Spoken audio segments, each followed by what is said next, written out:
Yes, preamble. First of all, meaning of preamble should be clear to you. Preamble means opening of constitution. Means preamble means opening words. जैसे ही हम constitution की book को खोलते हैं, किसी भी book को आप खोलते हो, उस बुक का एक प्रीफेस होता है. प्रीफेस का मतलब क्या होता है? उसकी introduction. So preamble is just like an introduction of the constitution in which we can read the guiding philosophy of the constitution. जो भी कॉन्स्टिट्यूशन में है उसकी जस्ट हम ग्लिम्स लेते हैं, उसको क्या बोलते हैं? Preamble.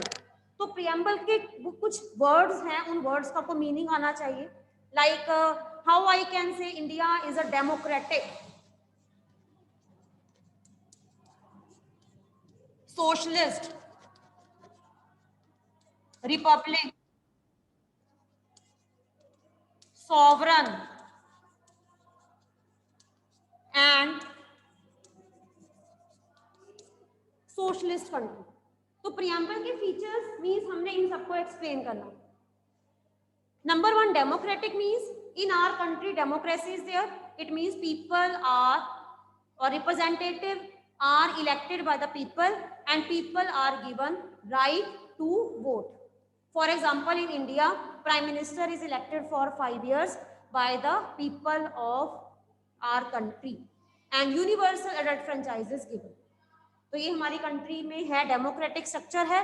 That is example, that is a feature of preamble. ये प्रियम्बल में लिखा गया कि India is a democratic, socialist, republic, sovereign and socialist country. Then socialist, नाम से ही पता लगता है अबाउट सोसाइटी, यानी कि हमारी कंट्री, हमारी गवर्नमेंट का जो मेन कंसंट्रेशन है that is the social welfare of society. Government का जो मेन एम है that is to provide social welfare to all the sections. Republic, republic में हमने प्रेसिडेंट की पोस्ट के बारे में बताना है. That in our country, head of our country president is elected for temporary time period. ठीक है. देन सॉवरन, सॉवरन में हमने ये बताना है that our country is free from any external interference, यानी कि हमारी कंट्री में किसी भी फॉरेन पावर या किसी भी फॉरेन कंट्री की कोई भी जो है वो इंटरफेरेंस नहीं है. We are free to take our decision internal as well as external. Then फिर हमने बताना है इसमें सेकुलर से. सेकुलर में बताओगे that in our country no official state religion, people are free to profess any religion. ठीक है. People are free, they are given fundamental right, freedom of religion. तो ये सारे फीचर्स जो हैं वो प्रियम्बल के फीचर्स हैं. और एक लाइन में लिखा गया है that we the people of country having solemnly resolved and we have given the right of democracy, socialism, republic, sovereign and secular society. तो ये है प्रियम्बल के फीचर्स. ठीक है. Next is the doubt of bloody Sunday. जिस बच्चे को bloody Sunday के बारे में इंफॉर्मेशन जो है क्लियर नहीं है, आप इसको ब्लडी संडे इंसिडेंट भी कह सकते हो या फिर रशियन रेवोल्यूशन 1905. इसमें आपने 5 रीजंस में एक्सप्लेन करना है कि ब्लडी संडे का इंसिडेंट, उसके रीजंस क्या थे. Number 1, autocracy. इसमें आप बताओगे tsar Nicholas second was the ruler of Russia, autocratic था and all the you can say rights were under the control of Tsar Nicholas. No political rights were given, so that's why people they wanted to change the government. ठीक है. इसके बाद फिर आपने ये बताना है कि जब लोगों के पास पावर, दूसरा था privatisation. All the industries were under the control of private people, so workers, laborers were not happy, they were not given wages. ठीक है. एंड फिर इसका जो मेन इंसिडेंट बना वो बना एक ऐसी फैक्ट्री जिस फैक्ट्री में से वर्कर्स को जॉबलेस कर दिया. उस फैक्ट्री का नाम क्या था? Putilov iron works factory. 4 persons were dismissed from the job and next day 1,50,000 workers they supported these workers. and इसमें आपने बताना है that एक चर्च जो पीपल थे उनका नाम था फादर गैपो।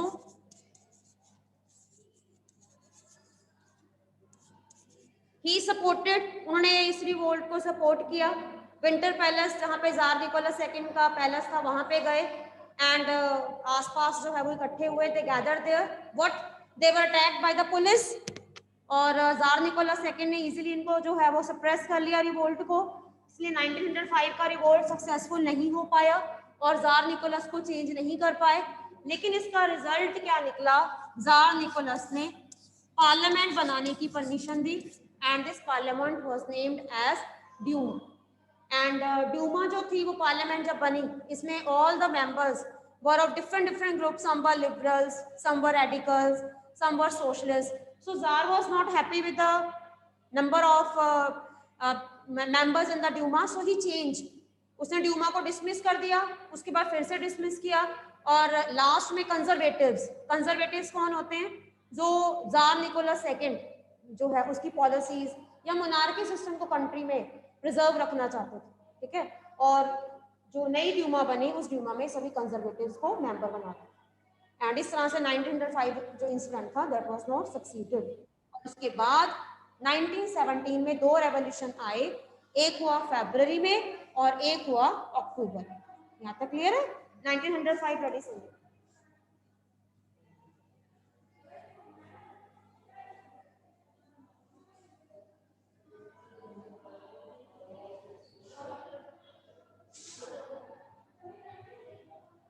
हाँ जी, नेक्स्ट है एक बच्चा जो है उसका क्वेश्चन है about the chapter of rise of Hitler.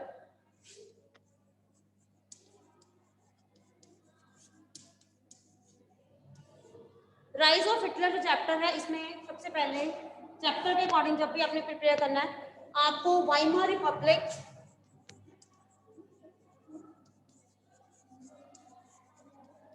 इसका मीनिंग क्लियर होना चाहिए कि वाइमर रिपब्लिक क्या था। फर्स्ट वर्ल्ड वॉर यानी कि 1914 टू 1918, फर्स्ट वर्ल्ड वॉर के खत्म हो जाने के बाद जर्मनी एक लूजर कंट्री थी और जर्मनी में पहले मोनार्की सिस्टम था। मोनार्की सिस्टम के अंडर काइजर विलियम जो थे वो जर्मनी के किंग थे और जर्मनी के हार जाने के बाद काइजर विलियम जो थे उन्होंने कंट्री को छोड़ दी और कंट्री में जब रूलर कोई नहीं था तो ऐसे में कंट्री में डेमोक्रेटिक इलेक्शंस करवाए गए, नेशनल असेंबली बनी और वाइमर प्लेस, जगह का नाम है वाइमर, इस जगह पर कुछ लोगों ने असेंबली बनाई और एक नई गवर्नमेंट जो है उसको फॉर्म किया। ये गवर्नमेंट थी डेमोक्रेटिक इलेक्टेड गवर्नमेंट। रिपब्लिक क्यों? क्योंकि ये टेम्परेरी थी, परमानेंट नहीं थी और जो पार्लियामेंट थी उसका नाम क्या दिया गया, राइक्सटैग। लेकिन इस वाइमर रिपब्लिक गवर्नमेंट को बहुत सी प्रॉब्लम्स फेस करनी पड़ी। बहुत सी प्रॉब्लम्स, कौन कौन सी प्रॉब्लम्स उनको फेस करनी पड़ी? एक तो ट्रीटी ऑफ वर्साइल्स। ट्रीटी में आपने ये बताना है कि जर्मनी को विनर कंट्रीज ने इनवाइट किया और जर्मनी के बहुत से रिसोर्सेज को जो है वो जर्मनी को विनर कंट्रीज को हैंड ओवर करने पड़े, जिससे क्या हुआ, जर्मनी के अपने फाइनेंशियल सोर्सेज जो हैं वो काफी हद तक डाउन हुए। डाउन होने से प्रॉब्लम क्या आई? एक तो इनको क्या कहा गया, नवंबर क्रिमिनल, क्योंकि उन्होंने ट्रीटी साइन की थी और जब ये वापस आए तो उनकी अपनी ही कंट्री के लोगों ने इनको वेलकम नहीं किया क्योंकि इन्होंने ट्रीटी ऑफ वर्साइल्स साइन करके आए। देन फिर आ जाता है इकोनॉमिक क्राइसिस 1923, कंडीशन और ज्यादा ग्रीन हो गई। फिर आता है डिप्रेशन, डिप्रेशन के ईयर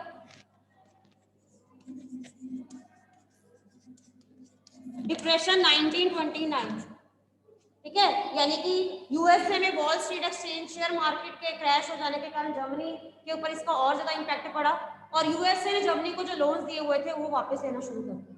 इसके बाद आर्टिकल, इसमें आपने ये भी बताना है कि इनके कॉन्स्टिट्यूशन में भी कुछ इनहेरेंट इफेक्ट है, आर्टिकल 48 और कोलिजन गवर्नमेंट, यानी कि वाइमर रिपब्लिक किसी एक पॉलिटिकल पार्टी की नहीं थी। So many party join hands and they form collision government और जिस भी कंट्री में कोलिजन गवर्नमेंट होती है उस कंट्री में हमेशा जो है वो पॉलिटिकल पार्टीज के बीच में डिस्प्यूट्स होते हैं और इन डिस्प्यूट्स के कारण गवर्नमेंट जो है वो स्टेबल नहीं हो पाती और जिसके कारण लोग जो है वो कभी भी गवर्नमेंट से सेटिस्फाई नहीं होते, ठीक है। तो ये वाइमर रिपब्लिक की प्रॉब्लम।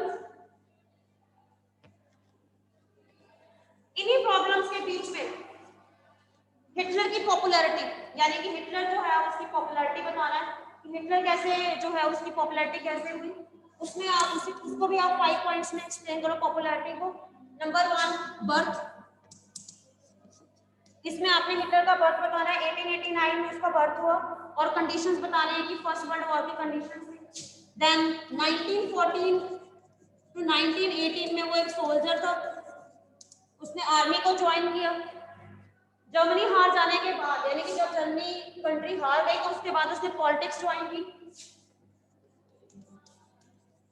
पॉलिटिक्स में फिर उसकी पार्टीज के नेम बताने, जर्मन वर्कर पार्टी उसने ज्वाइन की, जर्मन वर्कर्स पार्टी। इसी पार्टी का नेम चेंज कर दिया और उसके बाद यही पार्टी आगे जाकर क्या बनी, नाजी पार्टी। फिर आपने उसकी पर्सनालिटी के फीचर्स बताने कि पावरफुल स्पीकर,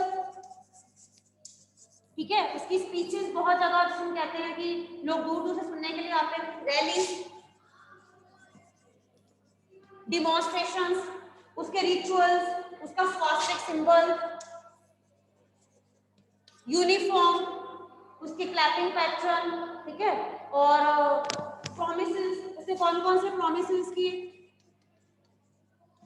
सोसाइटी में, कौन कौन से उसने प्रॉमिसेस किए, 100% एम्प्लॉयमेंट, ठीक है, and he also promise people to give them safe future, youth को उसने सेफ फ्यूचर देने का जो है वो प्रॉमिस किया। वो अलग बात है कि आगे जाकर वो अपने प्रॉमिसेस को फुलफिल नहीं कर पाए, ठीक है। इसके बाद फिर हमने बतानी है डिस्ट्रक्टिव पॉलिसी।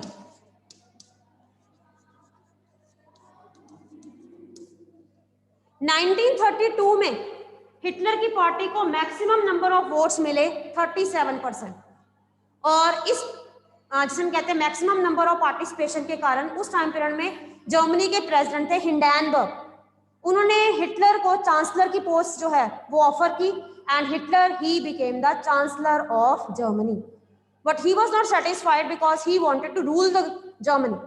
एंड इसी बीच में एक इंसिडेंट हुआ, फायर इंसिडेंट, और इस इंसिडेंट में प्रेसिडेंट हिंडेनबर्ग की डेथ हो जाने के बाद हिटलर ने क्या किया, एक ऑर्डर पास किया जिसको कहा जाता है फायर डेक्री या फायर ऑर्डर, जो पास हुआ 28 फेब 1933। इस फायर ऑर्डर के अकॉर्डिंग जितनी भी फंडामेंटल राइट्स हैं उनको सस्पेंड कर दिया। अब लोग हिटलर के अगेंस्ट कुछ भी क्वेश्चनिंग नहीं कर सकते। इसके बाद एक और एक्ट उसने पास किया, एनेबलिंग एक्ट 1933, और कंट्री में डेमोक्रेसी खत्म करके डिक्टेटरशिप जो है वो लॉन्च हुई। और एनेबलिंग एक्ट का मतलब होता है कि अब कंट्री जो है वो डिक्टेटर एनेबल हो गई, डेमोक्रेसी को खत्म कर दी। और उसने क्या किया, forces,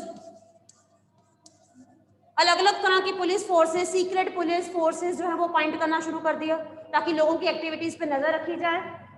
then concentration camps, camps का मतलब होता है ऐसे कैंप्स जहां पे जो लोग उसको अपोज करते थे उन लोगों को वहां पे फैमिली से अलग करके उनको वहां पे नजरबंद कर दिया जाता था ताकि वो लोग कोई भी एक्टिविटीज ना करें जो हिटलर के अगेंस्ट। और इस तरह से हिटलर ने क्या किया, कंट्री में डिक्टेटरशिप एस्टैब्लिश, ठीक है।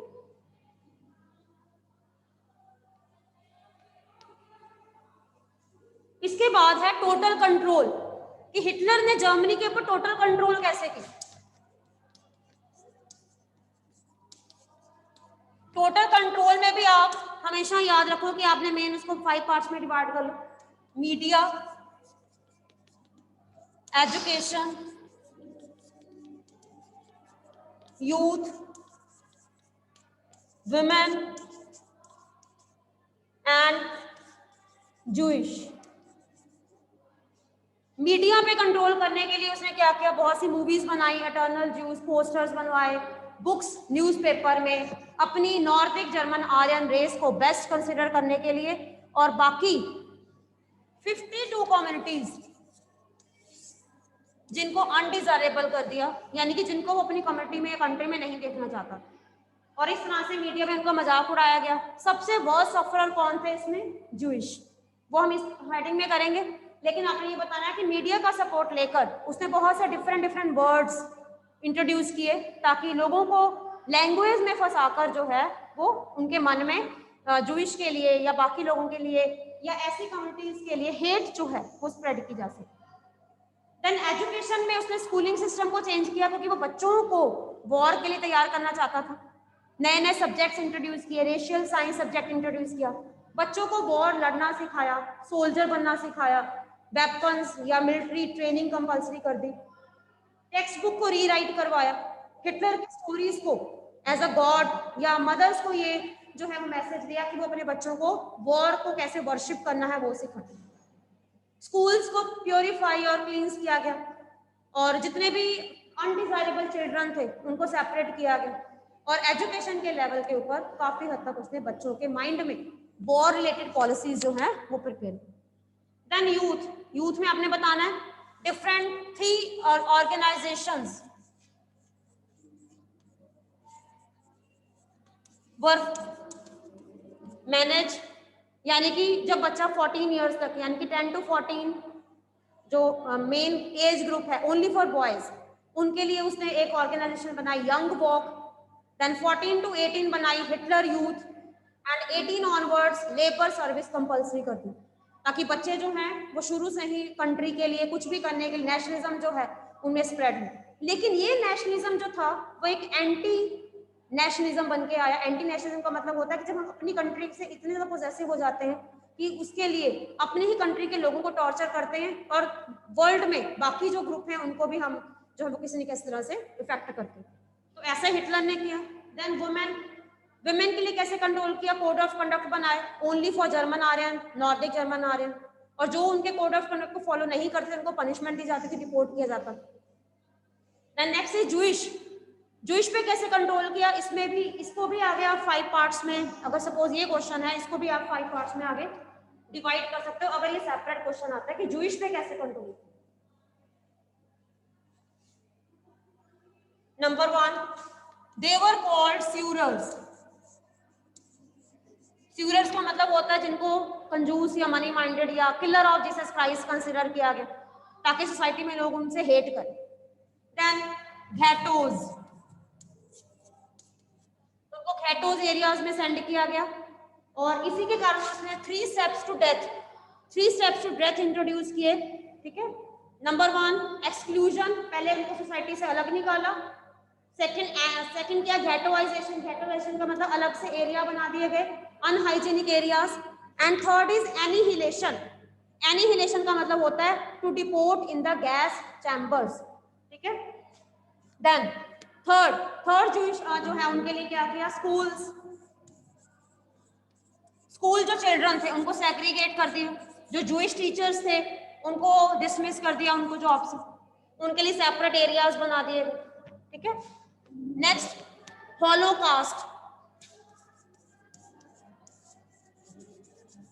Holocaust means second world war के टाइम पीरियड में जूइश जो है उनको मास स्केल यानी कि large number of people they were killed. ठीक है, उनको जला दिया गया। इनको ऑशविट्ज सेंटर्स जहां पे भेजते,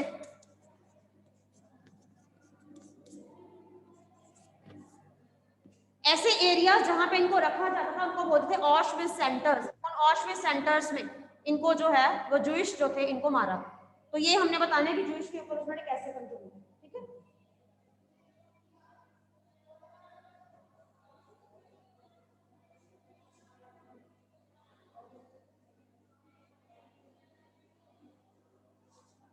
हाँ जी। नेक्स्ट डाउट जो है that is regarding the powers. Okay Aryan, which power you want to revise? Aryan, raise your hand. Aryan, your question? Yes, Aryan. Yes. Which question you want to revise? Ma'am, President and Prime Minister power. President and Prime Minister. And whatever I have discussed till now, it is clear to you? Yes, ma'am. Yes, ma'am. Yes. Powers of President and Prime Minister.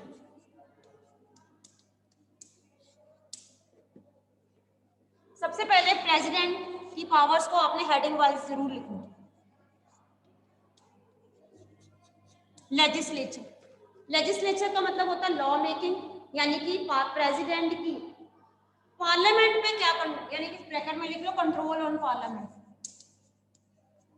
या parliament से related क्या powers है president की। आपने बताना है 2 members in Lok Sabha and 12 members in Rajya Sabha. President can nominate these members. Then is ordinary bill and money bill. Both bill can be passed only with the consent of president. Next, he can also issue ordinance. Ordinance क्या होता है? एक ऐसा law जिस time पर हमें बहुत जरूरत होती है, लेकिन उस टाइम पर हमें लोकसभा या राज्यसभा सेशन में नहीं होते, और ऐसे में अगर किसी बहुत अर्जेंट लॉ की जरूरत होती है तो उसमें प्रेसिडेंट जो है वो एक लॉ पास कर सकते हैं, बिल पास कर सकते हैं, इसको बोला जाता है ऑर्डिनेंस। लेकिन इसकी वैलिडिटी जो है वो 6 मंथ या 1 ईयर तक रहती है, लेकिन उसके बाद इसको फिर से उसी स्टेज, जो स्टेज 1, स्टेज 2 और स्टेज 3, जैसे हम आपने क्वेश्चन किया हुआ how a bill becomes a law, तो अलग अलग स्टेजेस से निकलना पड़ता है ऑर्डिनेंस को, और फिर ये क्या बनता है बिल। तो ये सारी जो है प्रेसिडेंट की लेजिस्लेटिव पावर। नेक्स्ट प्रेसिडेंट की एग्जीक्यूटिव पावर्स की।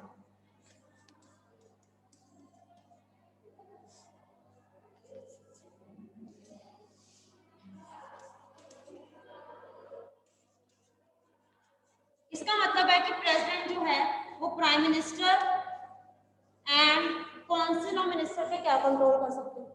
प्राइम मिनिस्टर पे कैसे कंट्रोल करेंगे? प्राइम मिनिस्टर और काउंसिल ऑफ मिनिस्टर की जो भी मीटिंग्स होती हैं, इन सभी मीटिंग्स की डिटेल जो है वो प्राइम मिनिस्टर किनको देते हैं? President.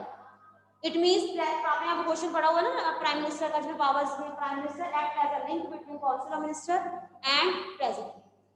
Even prime minister council of minister की जो लिस्ट बनाते हैं कि कौन से जो मिनिस्टर्स हैं उनको कौन सा डिपार्टमेंट दिया जाएगा, उस लिस्ट पे फाइनल साइन किसके होते हैं? प्रेसिडेंट।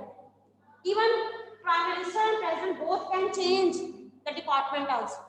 तो काउंसिल ऑफ मिनिस्टर और प्राइम मिनिस्टर पे कंट्रोल जो है वो भी प्रेसिडेंट का है, that is executive powers. Then next is judicial.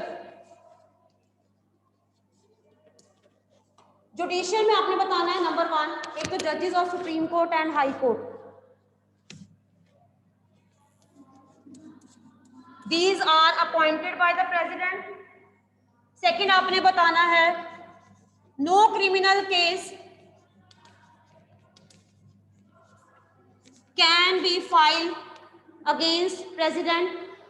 Third आपने बताना है he is the chief commander of all the 3 forces, air, navy and army. ठीक है, he is the chief commander of all the forces, 3 forces. और आप बता सकते हो जुडिशियल जो है इसमें आप बता सकते हो कि he can change death sentence into life imprisonment.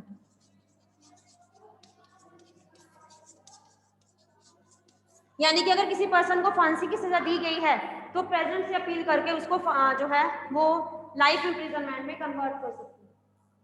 These were judicial powers. Next is financial. Financial में आता है मनी बिल और budget.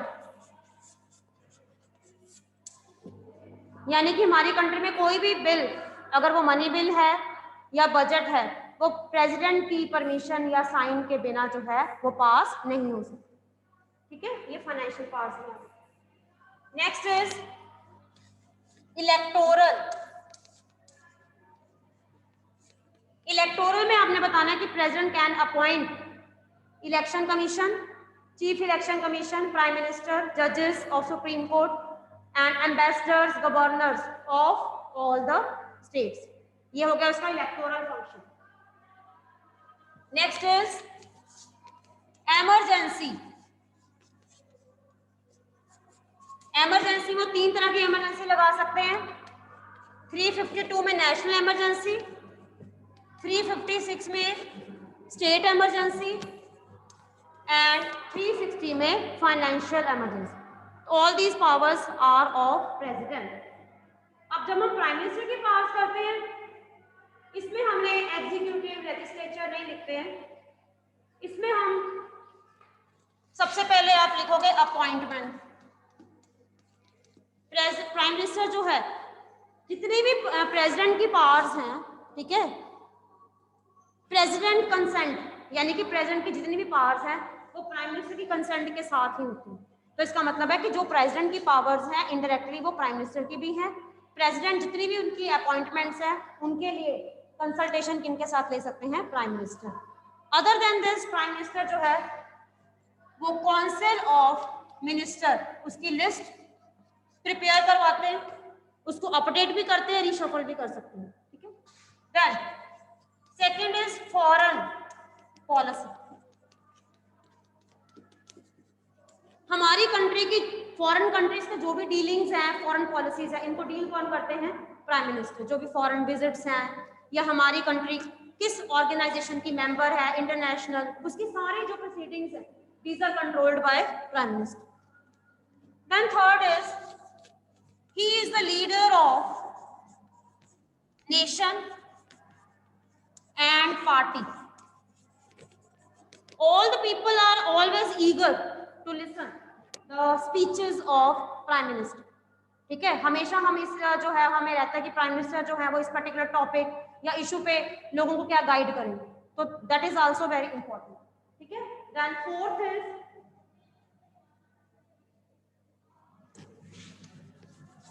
link between council of minister and president. Council of minister की जो भी मीटिंग्स हैं उनकी सारी प्रोसीडिंग्स हम प्रेसिडेंट के साथ डिस्कस करते हैं. Then next is he also act as a link between cabinet and president. Council of minister की मीटिंग्स एंड कैबिनेट मीटिंग्स की सारी प्रोसीडिंग्स जो हैं वो टाइम टू टाइम प्रेसिडेंट के साथ डिस्कस करते हैं. ठीक है. नेक्स्ट इज फाइनेंशियल में क्या होता है? Ordinary bill, money bill and budget. It is the responsibility of the Indian Prime Minister to pass the ordinary bill and money bill and even budget. ठीक है. ये प्राइम मिनिस्टर की responsibility होती है कि वो कंट्री में जितने भी बिल्स हैं या मनी बिल्स हैं या बजट हैं उनको अप्रूव करवाएं और पास करवाएं, प्रॉपर वोटिंग करवाई जाए. So all these are the powers and functions of prime minister. Clear?